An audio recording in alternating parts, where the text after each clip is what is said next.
Mec, on va être... oula. On va être ensemble pendant un petit moment, je pense. Et oui, il est 3h58. Comme tu peux le voir. Ne pose pas de questions. Ne te demande pas pourquoi je suis levé si tôt. Le mieux que tu saches pas. On va rester ensemble un moment parce que je vais te faire un genre de guide. Mais en gros, c'est juste une vidéo long format qui explique plein de choses avec des schémas. En gros. Attends, mais bizarre. Ma gueule est vachement brillante. Un problème, là.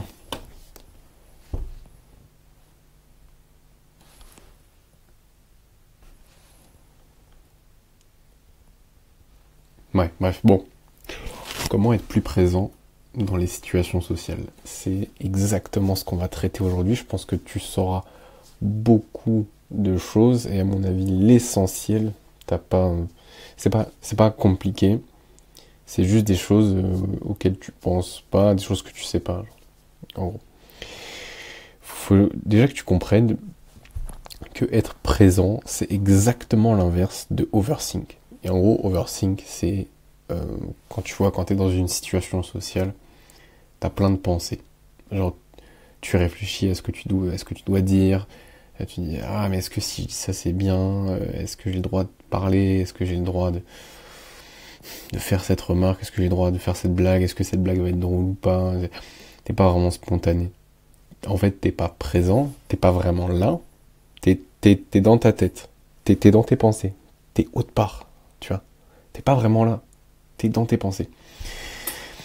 Et c'est ça qu'on va, grosso modo, qu'on va traiter aujourd'hui. Mais putain, mon visage, il a un truc, hein. Une couille, là. Bref. C'est ça qu'on va traiter aujourd'hui. Mais, en fait, il faut que tu comprennes un truc. C'est que c'est pas...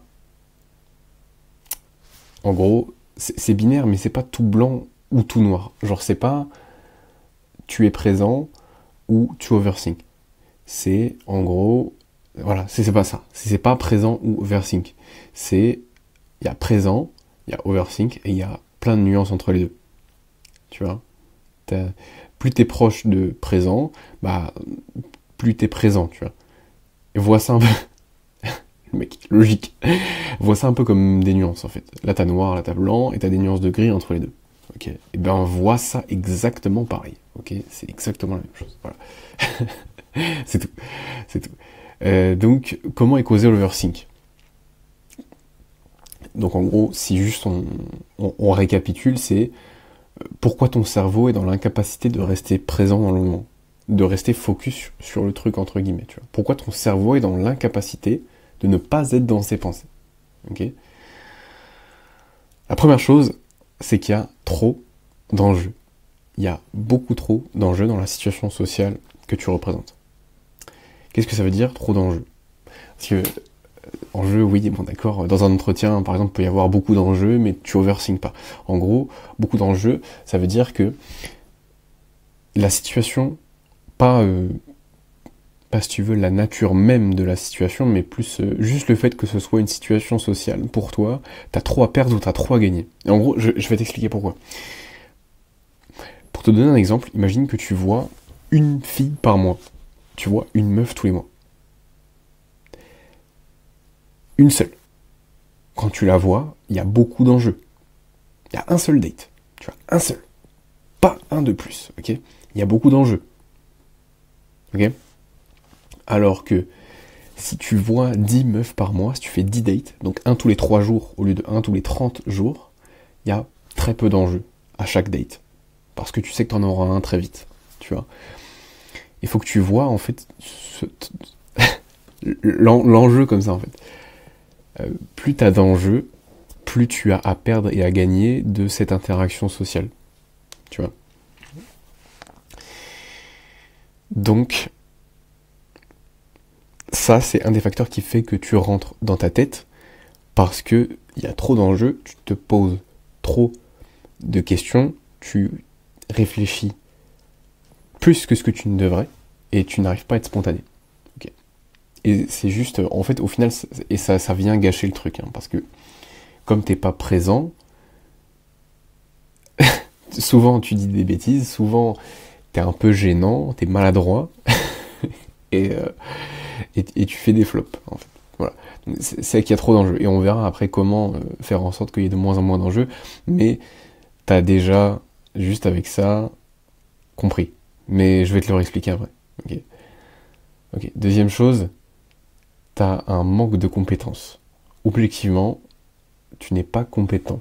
C'est-à-dire que... Et en gros, comment est-ce que je définis la compétence? Je bois. C'est en gros que tu ne sais pas adapter ton comportement pour faire en sorte que ce que tu fais ait un bon feedback. En gros, pour que, par exemple, dans les situations sociales, c'est le fait que un manque de compétences, ça serait de ne pas savoir faire rire. Ça serait de ne pas savoir montrer de l'empathie. Tu vois, c'est des trucs comme ça. Mais en gros, c'est que tu ne peux pas t'adapter parce que tu ne sais pas ce qui marche et tu ne sais pas ce qui marche pas. En fait, tu ne peux pas réguler ton comportement. Je crois que c'est ça la phrase. Voilà. En gros, tu sais pas ce qui marche, tu sais pas ce qui marche pas. Du coup, tu peux pas réguler ton comportement. Tu peux pas... ton cerveau peut pas te donner l'ordre de faire quelque chose sachant pertinemment que ça va marcher parce qu'il sait pas ce qui marche, il sait pas ce qui marche pas. Ok, parce qu'il n'y a pas assez de feedback. Mais ça, on le verra après aussi. Donc, tu sais pas réguler ton comportement. Du coup, objectivement, t'es pas compétent. Tu sais pas t'adapter dans la situation. Donc, tu vas dire des trucs au hasard, ça va être un peu gênant.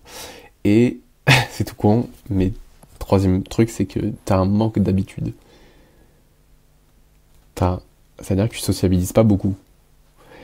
Bon, est-ce que j'ai vraiment besoin d'argumenter sur ça? Non. Mais je vais le faire quand même. Je vais le faire quand même. En gros, moins t'as l'habitude, plus ça augmente la peur. Parce qu'avec l'appréhension, quand tu sociabilises, il y a toujours une part d'inconnu. On a un peu peur de l'inconnu, tu vois. Faut que tu imagines ça un peu comme si tu faisais un saut d'un pont de 5 mètres. Si tu le fais tous les jours, si tu le fais 15 fois par jour, ça va pas te faire peur. Ok? Mais si soudainement t'arrêtes de le faire, peut-être qu'après un mois sans l'avoir fait, ça va peut-être commencer à te faire un peu peur, tu vois. Mais c'est tranquille. Mais quand même, tu vois. Donc, moins tu le fais, plus ça augmente la peur. Et plus tu le fais... Non, oula, je crois que j'ai dit une connerie. Attends, moins tu le fais, plus ça augmente la peur. Plus tu le fais, plus ça diminue la peur. Et aussi, c'est la même chose pour l'effort que ça te demande. Parce que plus tu fais quelque chose, plus tu crées des connexions neuronales dans ton cerveau, et plus c'est facile de le reproduire pour ton cerveau, en fait. Donc, proportionnellement, ton effort augmente au fur et à mesure que tu perds l'habitude. Voilà. Mais en fait, tout ça, c'est lié.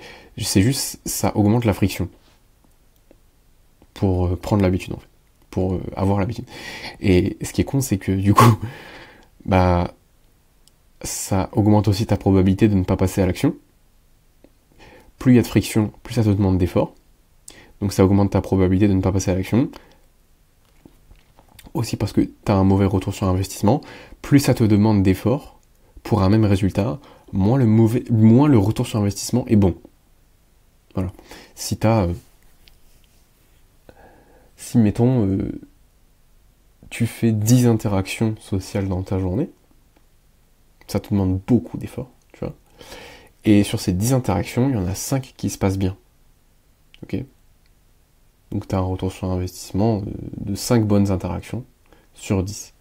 Si ça te demande de plus en plus d'efforts, de plus en plus de friction de faire des interactions, tu vas avoir le même résultat, tu vas faire 5 bonnes interactions, mais tu auras beaucoup plus de friction, tu auras beaucoup plus d'énergie à dépenser, parce que beaucoup plus d'efforts a beaucoup plus de peur. Ok? Voilà. Et ça aussi, ça augmente l'enjeu. Parce que plus de friction. Du coup, tu dépenses plus d'énergie pour le faire. Et ton corps, c'est une machine à économiser de l'énergie. Et si un truc lui demande énormément d'énergie, il y a beaucoup d'enjeux derrière. Et donc, on tombe dans tous ces trucs-là de t'as trop à perdre ou à gagner et tu rentres dans ta tête, en fait. Voilà. Donc, ça, c'est ce qui fait que, en fait, tu overthink. c'est ce qui fait que tu es dans l'incapacité de rester dans le moment présent. Et en fait, c'est du coup, en réduisant l'enjeu, en améliorant tes compétences et en prenant l'habitude que tu vas rester dans le moment présent et que tu vas devenir bon. Entre guillemets, à rester dans le moment présent. Non, pas entre guillemets, à rester dans le moment présent. Mais tu peux faire des trucs en dehors de ça pour rester dans le moment présent, pour pas overthink. Voilà, c'est ça que je voulais dire. Pour être plus présent, tu dois prendre l'habitude. Du coup. Ouais, je sais que du coup, je vais pas vraiment me répéter, mais en fait, il faut que tu prennes l'habitude. Parce que ça réduit l'enjeu. Je l'ai déjà expliqué. Tu deviens compétent. Et c'est là où ça va t'intéresser, je pense. Et je vais t'expliquer ce qui se passe en fait derrière la compétence, en gros. Concrètement. En gros, tu deviens plus compétent. Parce que quand tu prends l'habitude, ça veut dire que tu rencontres de plus en plus de situations sociales et de plus en plus de situations sociales différentes. C'est ça le truc aussi, tu vois. Et du coup, ce qui se passe, c'est quoi? C'est que toi, tu fais action 1. Ça te donne un résultat de 7 sur 10. Objectivement, ton interaction était bonne à 7 sur 10. Ça c'est un feedback. Voilà. Donc ton action 1 te donne 7 sur 10. Ton action 2, t'as sociabilisé, mais tu l'as fait un peu différemment, t'étais dans un mood différent, t'as fait des choses qui étaient différentes. Ton feedback, il est de 4 sur 10. Bon, il est moins bon. Et là, ton cerveau, ça clique, ça clignote. Il se dit, je vais refaire plus l'action 1 que l'action 2. Action 1, feedback 7 sur 10. Action 2, feedback 4 sur 10. Ton cerveau il se dit, je vais refaire plus l'action 1 que l'action 2. En fait, ça, si tu veux, c'est ton cerveau qui est en train d'apprendre. Là, c'est ton cerveau qui fait ton job, en fait. Genre, t'as juste à lancer l'action et tu vas avoir du feedback. Ton cerveau, il va comprendre ce qui marche pas, et il va réguler ton comportement en fonction de ça. Voilà. Et en gros, la compétence, elle arrive plus tu multiplies tes actions. Donc en gros, plus tu feras d'actions qui sont différentes, plus tu vas avoir de feedback. Action égale feedback, plus d'action égale plus de feedback, plus compétent. Compétence, je le rappelle, c'était c'est la régulation du comportement. La compétence, c'est hop là, on maîtrise. Réguler le comportement. Et c'est super important. Voilà, c'est comme ça que tu deviens compétent. C'est action, feedback, compréhension et adaptation. Voilà. Mais tu peux aussi faire d'autres choses. Genre là, il n'y a pas que ça. Il y a méditer. Méditer, c'est magnifique. C'est génial. Et en gros, c'est pas... faut pas que tu crois que c'est un truc cringe. Genre, méditation, c'est pas cringe, c'est... en gros, c'est ça. Je t'ai fait un petit schéma. Il n'est pas de moi, mais je trouve qu'il est génial. En gros, c'est une boucle. La méditation, c'est une boucle. Quand tu médites, tu te concentres sur ta respiration, et du coup, tu es focus. Donc, c'est ta situation de départ. Et en gros, l'exercice de la méditation, c'est cette boucle-là. Parce qu'en fait, quand tu vas méditer, au bout d'un moment, tu vas te défocus. Tu vas, entre guillemets, tu vas penser à quelque chose. Il y a une pensée qui va arriver, quelle qu'elle soit. C'est hasardeux, parfois, vraiment. Des fois, tu peux même juste penser au fait que tu médites et t'es plus concentré sur ta respiration, t'es en train de penser que tu médites. Enfin, tu vois, bref. Et en gros, au début, t'es focus. Plus t'es pas focus, t'es dans tes pensées, tu penses à un truc. Hein. Ensuite, il y a les étapes les plus importantes, c'est conscient que tu n'es pas focus, c'est-à-dire, tu viens de réaliser que t'es dans tes pensées, et tu reviens focus. Et après, t'es focus, ok ? Et ça, passer de conscient que t'es pas focus jusqu'à focus, ça t'entraîne à rester dans le moment présent, à revenir sur le truc qui compte, tu vois. Ça t'entraîne à avoir une pensée, mais revenir sur le moment présent. Et c'est exactement le problème qu'on est en train de traiter, là. C'est comment être plus présent, comment arrêter l'overthink, tu vois. C'est exactement ça. C'est génial. J'adore, c'est pour ça que j'adore la méditation. J'en ai fait ce matin, d'ailleurs. Et voilà. Donc je t'invite fortement à méditer. Voilà, j'ai rien d'autre à dire. Au début, c'est chiant un peu la méditation. Tu vas commencer, tu vas faire des sessions très courtes. Je te conseille de commencer par des sessions genre de 3 minutes, 4 minutes, max, tu vois, 2-3 minutes. Juste, tu prends l'habitude, et une fois que tu as pris l'habitude, que c'est facile pour toi tous les jours de te mettre à méditer, tu augmentes le temps. Moi aujourd'hui, je suis à 20 minutes, ça fait un petit moment que je suis à 20 minutes d'affilée par jour. Et ça n'a pas toujours été comme ça, hein. J'ai commencé à 2 minutes, j'ai augmenté progressivement. Mais c'est génial. Et plus ça dure, plus le bénéfice est important. Voilà, donc je t'ai parlé de méditation, mais il y a aussi... Alors, se sentir bien. Frérot, sens-toi bien, c'est facile. Non, mais en gros... En fait, si tu veux, c'est beaucoup plus facile d'être présent dans le moment quand tu te sens bien. Quand tu es bien dans ta peau. Ok. C'est tout con. C'est tout con, mais c'est super efficace et c'est un facteur hyper important. La première chose que je te dirais, c'est de faire du sport. Juste pour les hormones que ça libère et la santé, en fait. Donc je vais me mettre une petite parenthèse. Santé. Tu vois, sport pour la santé. Tu vois, pour le bien-être. Parcourir. Va faire du vélo, ça te fait kiffer, ok. Va faire du foot, du handball, je t'ai pas fait un truc. Dépense-toi, en fait. Ok. Et comme ça, tu vas te sentir bien. Statut social. Donc argent, études et ton physique. Voilà. Ça, c'est non négociable aussi, tu vois. Ça va participer au fait que tu te sentes bien dans ta peau. Et donc participer au fait que tu es beaucoup plus présent dans le moment. Ça va aussi augmenter ta confiance, tout comme le progrès en général. Faire un progrès, faire des progrès dans des domaines de ta vie qui te sont chers. Ça peut être ton physique, ça peut être l'argent justement, le travail, ou tes études, ou ça peut être je sais pas, le sport, ou ça peut être tes relations, bref, peu importe. Le progrès, ça te fait aussi prendre confiance en toi, autant que le statut social. Voilà. Et même le sport, la santé en vérité, enfin tout ça c'est lié. Voilà. Et surtout, éviter les mauvaises habitudes. Ok, ça c'est un truc, ça va te faire te sentir comme une merde. Genre là tu vas vraiment pas te sentir bien, tu vois, pour le coup. Il faut absolument éviter les mauvaises habitudes parce que c'est aussi un très bon moyen de régresser, donc de ne pas faire de progrès, de saper ta confiance, de faire baisser ton statut. Quelles sont-elles? Le porno, le scroll, malbouffe, toutes les addictions, les drogues et les jeux vidéo. Voilà.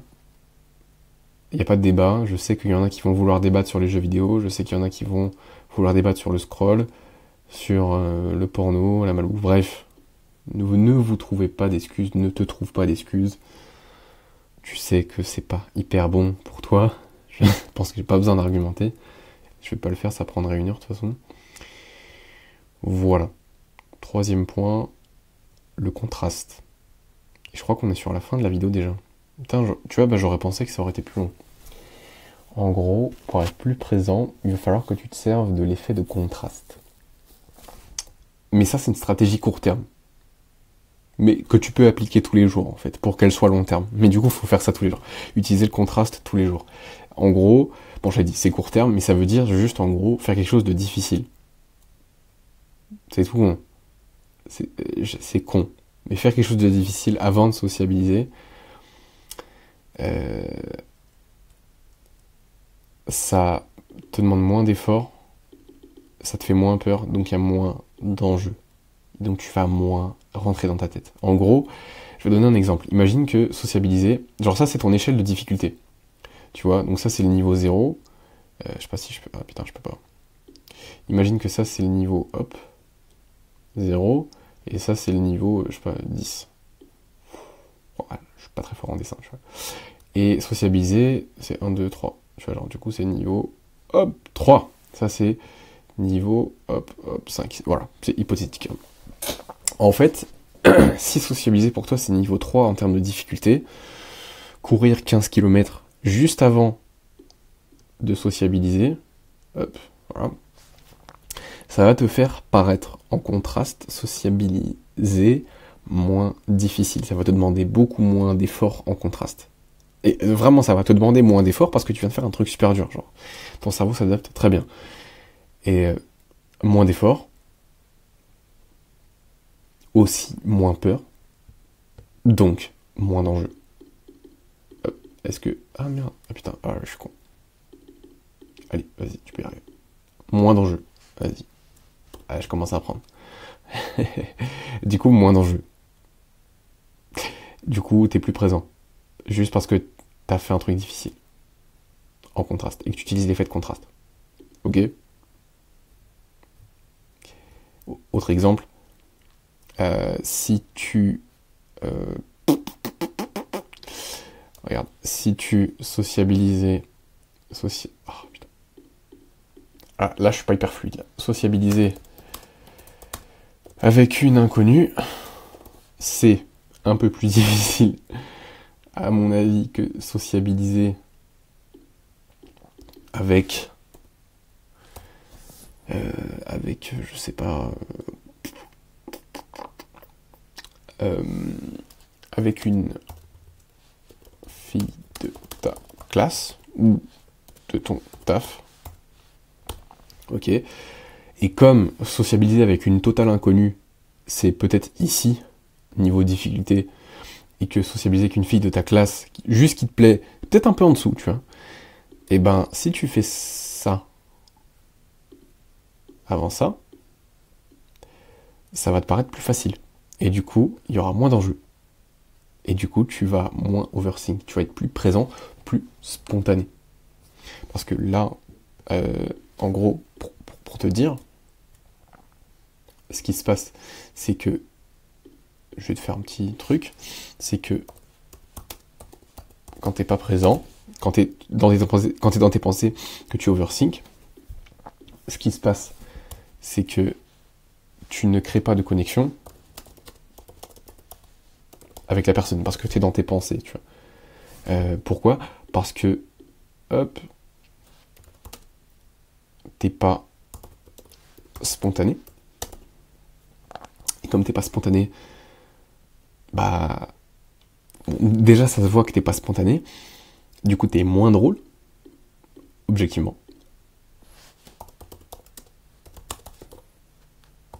Je sais pas, pense au mec...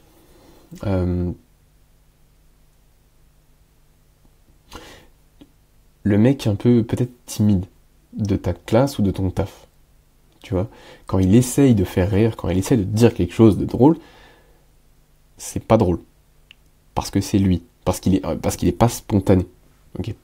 Donc quand t'es pas spontané, tu es moins drôle. Donc, les interactions sont moins bonnes. Alors, est-ce que j'ai fait une faute d'orthographe ? Ouais, interactions moins bonnes. Bref, interaction moins bonne, ça veut dire moins de meufs. Ça veut dire moins de potes. Ça veut dire validation, moins de statut. Ça veut dire plein de choses, mec. Donc, t'as tout intérêt à être présent. Parce que c'est vraiment le mot d'ordre. Attends, c'était quoi déjà la commande ? T'as tout intérêt à être présent. Donc, à appliquer tout ce que je t'ai dit.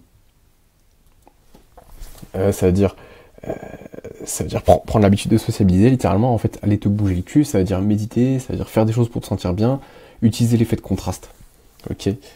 Et multiplier la diversité des interactions sociales que tu rencontres, parce que c'est comme ça que tu as du feedback, et que du coup, ton cerveau sait ce qui marche pas, et que du coup, il peut réguler ton comportement. Voilà. Power off. Ah, 4h22, yes. Ah ouais, si je peux t'apporter un peu plus de clarté sur peut-être les actions. Genre, en gros, imagine que action 2, c'est, je sais pas, c'est tu dis, je sais pas, c'est tout rond, mais ça peut être parler avec un tempo différent que l'action 1. Genre, ça c'est tempo normal. C'est tout con, ça peut être plein de choses, ça peut être plein de paramètres.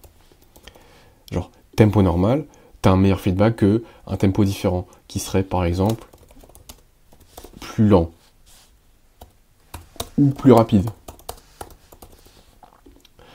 Tu vois.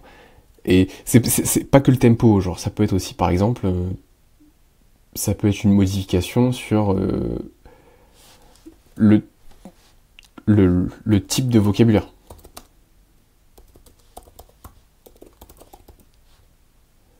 Le type de vocabulaire, c'est tout con, mais est-ce que ça veut dire soutenu ou vulgaire? Et à quel endroit entre les deux, en fait? Tu vois, genre, mec, en fait, vois une action telle qu'elle est. Genre, t'as plein de paramètres différents, il y a plein de choses qui régissent, enfin, qui régissent. Il y a plein de choses qui font que cette action est unique, et chaque chose qui fait que cette action est unique est un paramètre que tu peux changer. Et en fonction des paramètres que tu changes, tu verras des résultats, des feedbacks qui seront différents. Ton cerveau finira par comprendre. En gros, voilà, c'était ça. Peut-être ça, c'était important que je le dise. Voilà, je pense que j'ai pas besoin de plus rentrer en détail.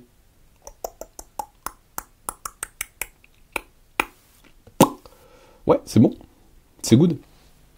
Passe une bonne journée, mec. Je te dis à très, très, très vite. C'était quoi mon intro avant? Enfin, mon outro, c'était... Ah ouais, c'était... sur ce... Attends, c'était... Attends, c'était quoi? C'est quoi mon intro? Ah ouais, c'était ça. Sur ce, je te fais des gros bisous. Peace, love, love, love, mon gars, en ensemble, lâche rien. C'était, on va le faire.